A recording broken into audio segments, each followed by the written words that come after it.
Mi abuelo tenía una forma muy especial de contar historias. Su voz pausada, ronca y profunda tenía el poder de hipnotizarte. Lo recuerdo perfectamente, sentado frente a la chimenea de piedra, el fuego reflejando sombras grotescas sobre sus arrugas marcadas por el tiempo, mientras todos nos reuníamos a su alrededor. A veces por curiosidad, otras veces solo para sentir miedo. Pero había una historia que ninguno de nosotros pedía, porque sabíamos que si la contaba, no dormiríamos. Sin embargo, inevitablemente, siempre la mencionaba. Decía que ocurrió cuando él era joven, por allá en los años 40. En ese entonces, el pueblo de San Pedro de los Encinos era poco más que una veintena de casas de adobe desperdigadas entre los cerros y los pantanos del sur. No había luz eléctrica aún, y durante la temporada de lluvias, el pueblo entero parecía sumergido en una niebla perpetua que olía a tierra mojada, a podredumbre y a sangre. No era un animal normal, decía el abuelo mientras sus dedos temblorosos tocaban un crucifijo viejo. Lo que se escuchaba por las noches no tenía madre ni Dios.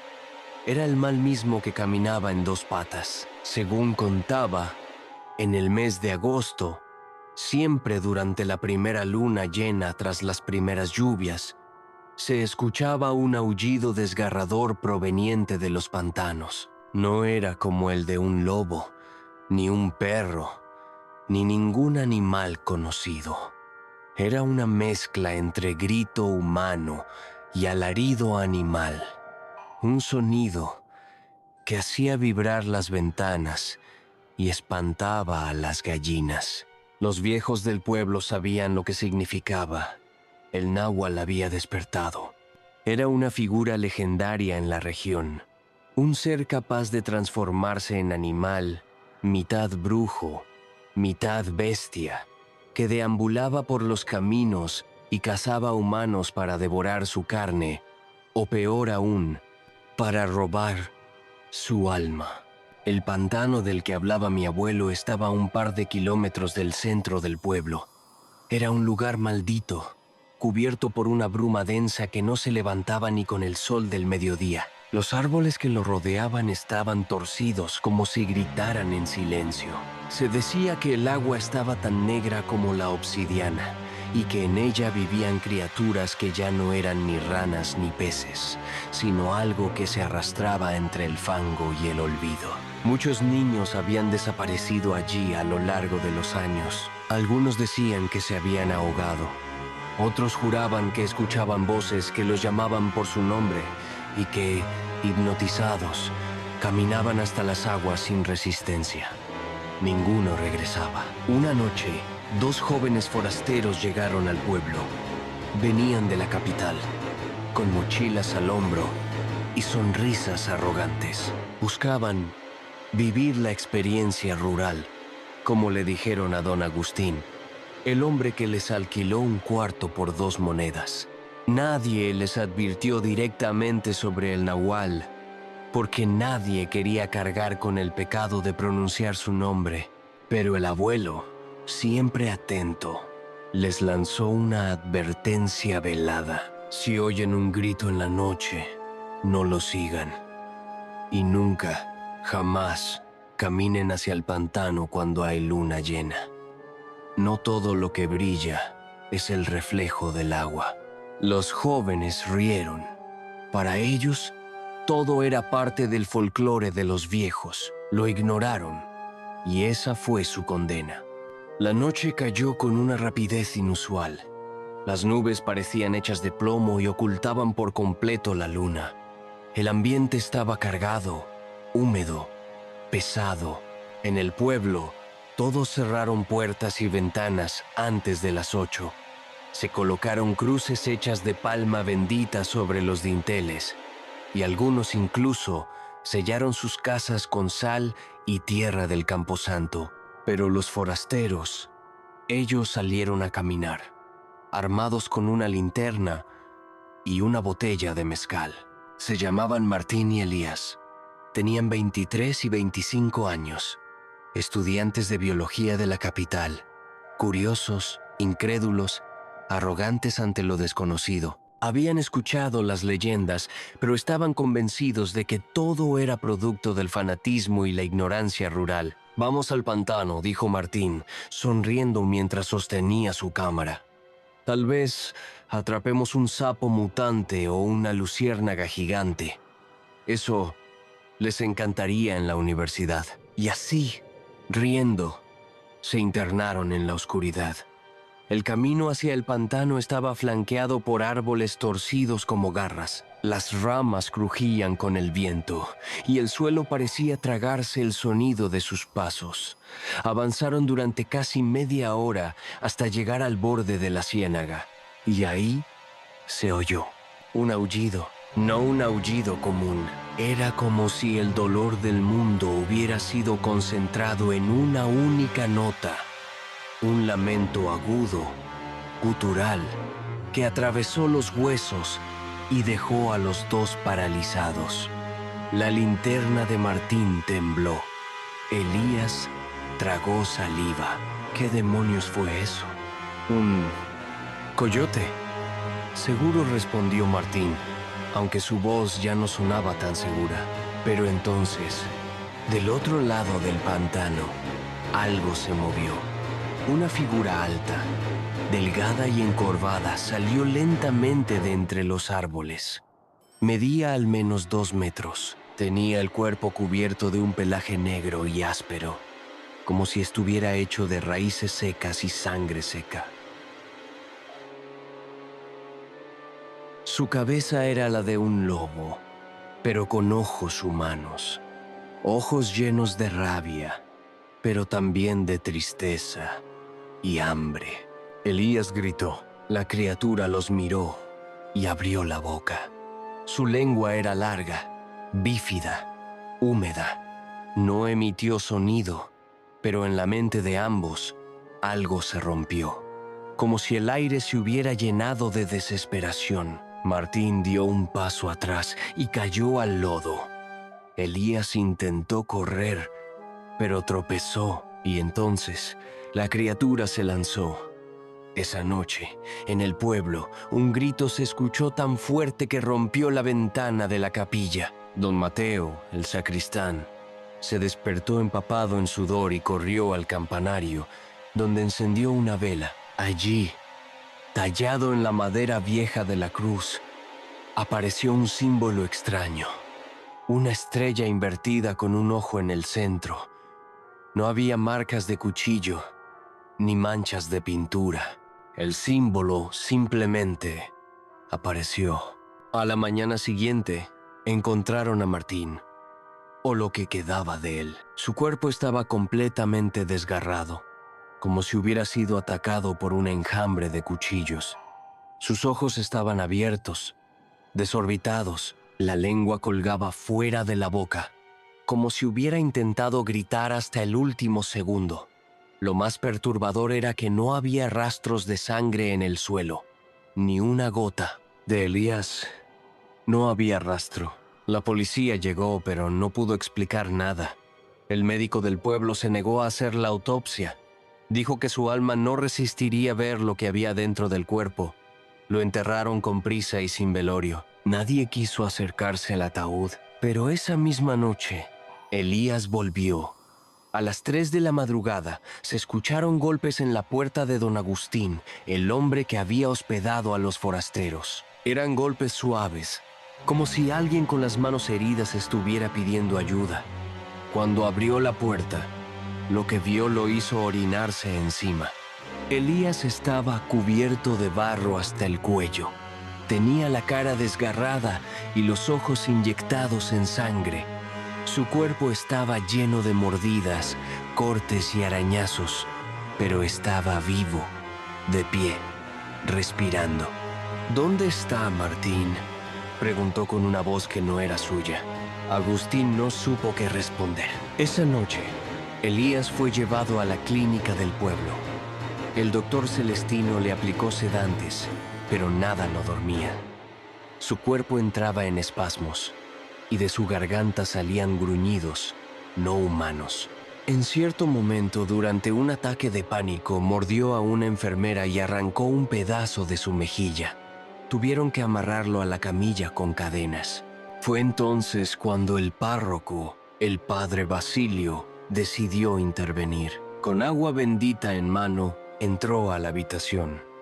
Y lo que sucedió esa noche no se ha vuelto a hablar en voz alta, pero yo lo supe por mi abuelo. Elías, al ver al sacerdote, empezó a hablar en un idioma desconocido, una mezcla de náhuatl antiguo y gruñidos guturales. Sus ojos se pusieron en blanco, de su pecho brotó vapor, como si estuviera hirviendo por dentro. El padre intentó hacer un exorcismo, pero la Biblia que usaba se quemó al contacto con la camilla. Al amanecer, Elías estaba muerto. El acta decía paro cardíaco, pero el párroco dijo otra cosa. No murió, solo cambió de forma. Los días que siguieron a la muerte de Elías fueron extraños. La lluvia no cesaba y las nubes parecían haberse estacionado sobre San Pedro de los Encinos como un techo de ceniza. Nadie salía después de las 6 de la tarde. Los perros del pueblo, que antes ladraban sin parar por las noches, ahora se acurrucaban temblando bajo los portales, mirando hacia los cerros con el rabo entre las patas. Algunos murieron de la nada, otros desaparecieron, y luego comenzaron los sueños. Los primeros en soñarlo fueron los niños. Describían la misma figura. Un hombre con cabeza de lobo, ojos blancos y dientes como espinas. En sus sueños, el nahual los llamaba por su nombre. Les prometía libertad, poder, venganza, y los invitaba a venir a jugar al pantano. Algunos niños se orinaban dormidos, otros despertaban con rasguños en la espalda. Uno incluso apareció con marcas de dientes en el cuello, pero sin sangrar, como si los colmillos solo hubieran rozado la piel. Entonces llegó la noticia que heló la sangre de todos. El cuerpo de Elías había desaparecido de la tumba. Los trabajadores del panteón encontraron la lápida destrozada, como si algo hubiese salido desde adentro. No había señales de excavación humana, solo una marca en la tierra, la huella de un pie grande y garras. El padre Basilio pidió evacuar el pueblo, pero nadie lo escuchó. Los más viejos sabían que no se podía escapar de algo que vivía en la tierra misma. Lo único que podía hacerse era resistir o morir. Pero la verdadera tragedia comenzó cuando Lucinda, la hija de la curandera, fue hallada muerta en el altar del antiguo molino, un sitio abandonado desde la Revolución. Su cuerpo estaba desnudo, pero cubierto de símbolos tallados en la carne. Tenía flores negras en la boca y los ojos arrancados. A su lado, un mensaje escrito en sangre sobre las piedras. Ya tiene cuerpo, ya camina, ya es uno más. A partir de esa noche, todo empeoró. Los animales de granja comenzaron a suicidarse. Sí, como si eso fuera posible. Gallinas que se lanzaban contra las paredes, vacas que se dejaban ahogar en el pozo, caballos que rompían su cuello al chocar contra los establos sin razón aparente. Luego, los humanos empezaron a actuar extraño. Doña Natividad, una mujer de 85 años que apenas podía caminar, fue encontrada masticando ratones vivos en el pórtico de su casa. Don Remigio, el panadero, entró a misa completamente desnudo, gritando en una lengua muerta mientras se cortaba la piel del pecho con un cuchillo oxidado. El padre Basilio realizó exorcismos improvisados. Usó agua bendita, rezos, símbolos grabados en sal, pero nada funcionaba. Todos los poseídos hablaban de lo mismo. Él ha despertado. Él camina entre nosotros. Él es carne otra vez. Se referían a Elías, pero no era Elías, al menos no del todo. Mi abuelo decía que la maldición del nahual no era solo física, era espiritual. Cuando uno era mordido, su alma se dividía. Una parte se consumía, otra se corrompía y otra quedaba atrapada entre mundos. Lo que regresó al pueblo no era el joven asustado del pantano. Era una cascarón lleno de rabia, hambre y oscuridad ancestral. Y ahora buscaba expandirse. Ante el caos, los más ancianos del pueblo, esos que todavía hablaban náhuatl y que jamás pisaban la iglesia, se reunieron en secreto. Se les conocía como los guardianes del silencio. Y se decía que sus antepasados habían sellado al nahual siglos atrás. Sabían que la criatura no podía ser asesinada con armas ni exorcizada con religión. Solo había una forma de detenerlo: el ritual de los huesos. Este ritual consistía en invocar al espíritu del primer brujo que se transformó en nahual y pedirle permiso para sellar de nuevo a la bestia. Pero para ello era necesario un sacrificio humano, alguien con sangre inocente y el alma sin mácula. Eligieron a una niña, Marisol, de 7 años, hija de una mujer muda y de un hombre ciego. Era pura, según los ancianos, pero nadie quería permitirlo. El pueblo se dividió. Algunos decían que era la única forma, otros que ya era demasiado tarde. La tensión se volvió insoportable, y en medio del caos, el nahual atacó la escuela. Fue en pleno mediodía, con el cielo aún encapotado. Los niños estaban en clase de lectura cuando se escuchó un alarido tan potente que reventó los vidrios. La maestra salió a ver qué pasaba y nunca regresó. Un par de minutos después, las puertas se abrieron de golpe y entró algo. No era del todo visible. Se movía entre sombras, distorsionando la luz a su alrededor. Los niños gritaron. Algunos se escondieron, otros intentaron correr. Uno de ellos, Samuelito, fue arrastrado por el suelo hasta desaparecer bajo el pizarrón, dejando tras de sí un rastro de uñas rotas. Los adultos llegaron tarde. Solo hallaron sangre, arañazos en las paredes y una nota escrita con carbón. Ya no necesito oscuridad, la llevo en mí. Después de eso, el sol no volvió a verse durante 5 días. Las lluvias cesaron, pero la niebla se volvió tan espesa que se podía cortar con cuchillo. Las velas se apagaban solas, y por las noches, en cada rincón del pueblo, se escuchaba aullar. No era un solo aullido, eran muchos. El nahual ya no era uno solo, ya era una legión. El ataque a la escuela marcó un antes y un después. El pánico se volvió locura. Algunos huyeron hacia los cerros, otros intentaron salir en coches que no arrancaban, como si el mismo pueblo los retuviera. Los que se quedaron, se encerraron, rezando a un Dios que parecía haber abandonado el lugar. Mi abuelo, en ese tiempo apenas tenía 18 años, me contó que fue entonces cuando descubrió lo peor. El nahual no era solo una maldición, era una herencia. Elías, dijo una noche mientras su voz se quebraba, era mi primo. Yo lo miré en silencio. No quise interrumpir. Su madre y la mía eran hijas de un hombre al que llamaban el brujo de las espinas. Ese hombre fue el primer portador del mal. Se transformaba en perro, en águila, en lobo y también en hombre. Tenía pacto con entidades que no tienen nombre. Cuando murió, lo enterraron sin cruz, pero su sangre siguió fluyendo. Entonces entendí lo que quiso decirme. El nahual solo podía poseer a alguien de su misma sangre. Era una maldición que pasaba de generación en generación, esperando despertar. Elías fue el siguiente, y tal vez yo también. El pueblo, guiado por el padre Basilio y los guardianes del silencio, decidió hacer el ritual de los huesos. No podían esperar más. El nahual estaba creciendo, alimentándose de los miedos, de las muertes, de las pesadillas. Cada noche, una nueva víctima desaparecía. Algunas eran encontradas colgadas de los árboles, abiertas del estómago hasta el cuello. Otras simplemente se desvanecían.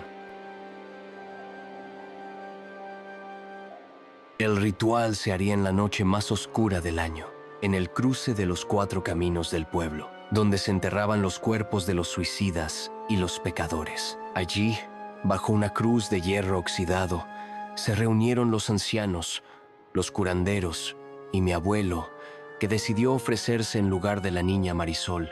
Si alguien tiene que pagar, que sea uno de los nuestros, dijo. Esa noche, con el cuerpo tatuado en ceniza y sangre de coyote, mi abuelo se colocó en el centro del círculo. Rezaron palabras antiguas, invocaron al espíritu del primer brujo y derramaron sangre de cabra sobre las piedras. Y entonces apareció. No vino caminando, no vino corriendo, surgió del aire mismo. El nahual se materializó como una sombra que tomaba forma, con un rostro lleno de cicatrices y ojos blancos como leche podrida. Tenía el rostro de Elías, pero deformado, inhumano, como si su piel no le perteneciera. ¡Basta!, gritó el padre Basilio. Tú no perteneces a este mundo. La criatura rió, una risa seca, como ramas rompiéndose. Yo fui de este mundo antes que tú, y se lanzó sobre mi abuelo. El combate no fue físico, fue espiritual.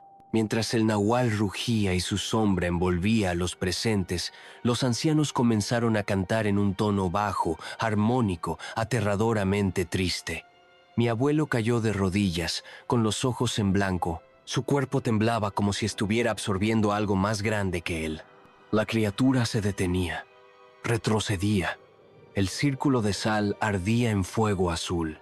Y entonces, mi abuelo gritó: «Tómame a mí, maldito, llévame contigo y deja al pueblo en paz».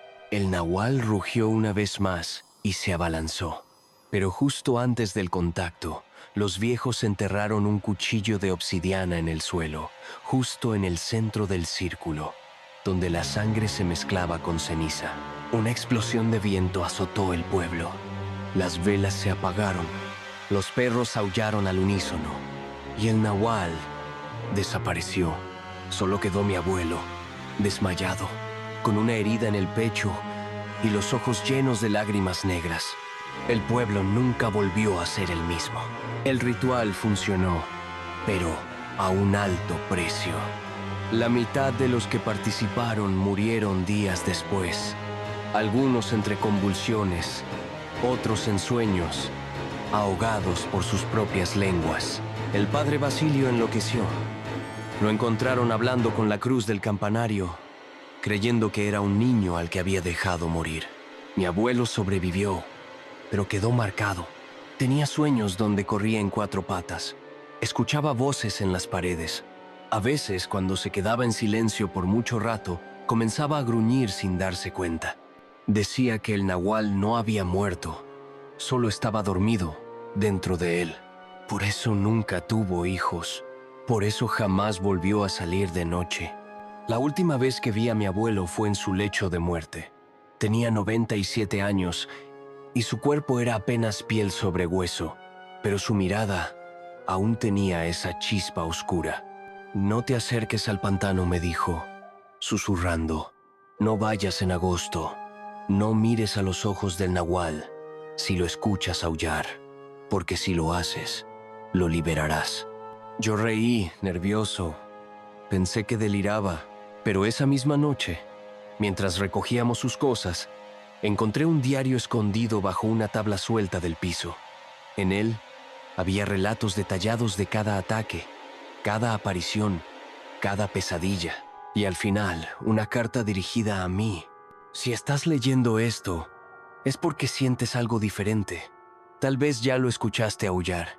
Tal vez tus sueños te llevaron al pantano. No luches contra él. Eres su sangre. Solo espero que tú sepas controlarlo mejor que yo. Desde esa noche, yo también sueño con el pantano. Y a veces me descubro a mí mismo aullando dormido.